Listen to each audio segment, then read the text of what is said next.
মিলি আজকে তো অনেকক্ষণ তোমার মার্কেটে ঘুরাইলাম, আর আমার কাছে আপাতত টাকাও নাই তোমার যে মার্কেট করে দিব। আচ্ছা যাক, সমস্যা নাই, তোমার যখন স্যালারি হইব তখন আমি তোমার স্যালারিটা তুলে তোমার জামা কাপড় কিনে দিব।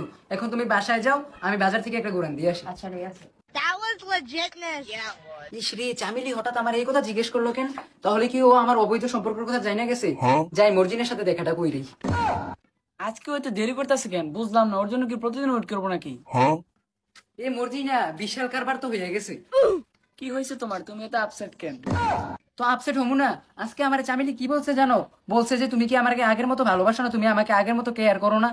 তুমি জানো তোমার সাথে আমি ওরে ম্যানেজ করে কত কষ্ট করে চামিলিরে ম্যানেজ করে তোমার সাথে দেখা করতে আসি, তারপরেও তুমি কও আমি তোমার সাথে লেট করে দেখা করতে আসি। আমার এই প্যারা এখন আর ভালো লাগে না। ও এখন ওরে বেশি ভালো লাগে, আমার এত ভালো লাগে না, এটাই তো বলতে চাইতেছো? আরে না পাগল, আমি তো অরিজিনালি তোমারে ভালোবাসি, ওর সাথে থাকি কারণ আমার কিছু ফ্যান ফলোয়ার্স বাড়বো, বোঝো নাই? তুমি তো পলিটিক্সও বোঝো না। যেহেতু বুঝে গেছে তাহলে